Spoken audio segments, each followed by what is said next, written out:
Bonjour à tous, je suis Manon-Paul Traversaz et je vous souhaite la bienvenue dans notre exploration mensuelle de la botanique au pays du soleil levant. Pour notre épisode de juillet, nous allons découvrir une fleur symbolique de la saison des pluies, les hortensias, ou Ajisai en japonais. Les hortensias appartiennent à la famille des Hydrangeaceae et sont connues pour leurs pompons colorés. Suivant de près les iris, ces magnifiques fleurs viennent alléger les cœurs lassés par les longues pluies de juin.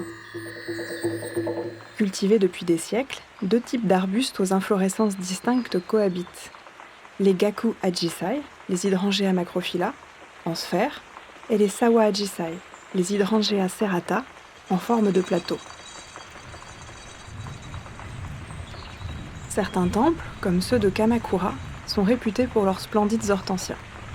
Kazuyuki Otsu, représentant du courant Shin-Anga avec ses estampes modernes, parvient à capter le contraste de ces fleurs mises en scène dans les temples de Tokaiji et de Meigetsu-in.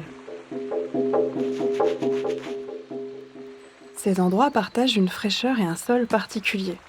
La couleur indigo des hortensias est la plus fréquente, mais le panel de nuances s'étend du pourpre au cobalt, en passant par le rose et le violet, suivant les caractéristiques du terrain.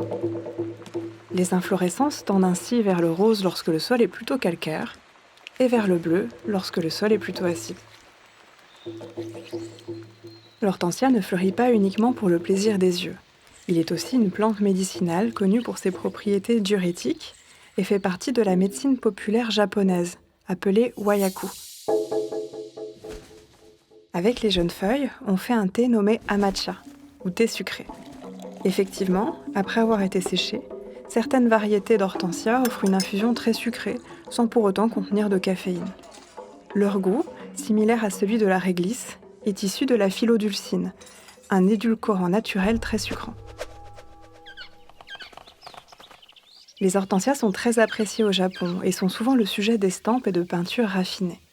Endémiques de l'archipel, ces fleurs sont arrivées jusqu'à nous grâce aux travaux du médecin et botaniste allemand Philipp von Siebold, un japonophile confirmé. De son amour du Japon, il nous rapportera de magnifiques espèces, dont les hortensias, mais aussi l'ensemble des hostas.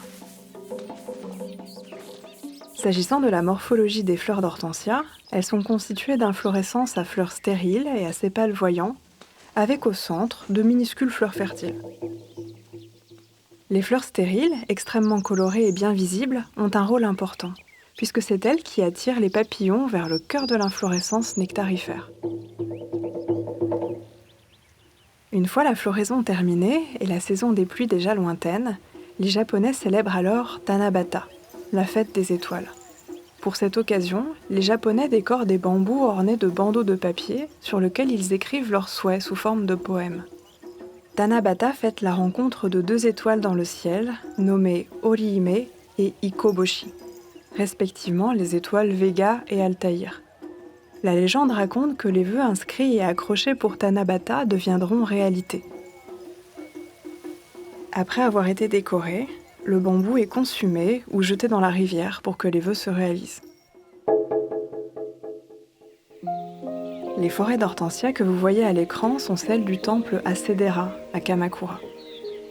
À l'origine de ce vaste panel de couleurs, il y a encore un métabolite caché derrière, la delphinidine, un pigment qui induit le bleuissement en fonction de l'acidité et de la concentration en aluminium du sol. Nombreux sont les jardins qui mettent en scène les hortensias en lisière de forêt, leur apportant ainsi ombre et fraîcheur. Pour plus d'informations, vous pouvez vous rendre au jardin Dominique Villard ou consulter le site de l'association du jardin. Notre voyage ne s'arrête pas là et nous allons découvrir prochainement non pas une nouvelle espèce, mais un véritable défilé de fleurs flamboyantes avec parmi elles les fameux lotus.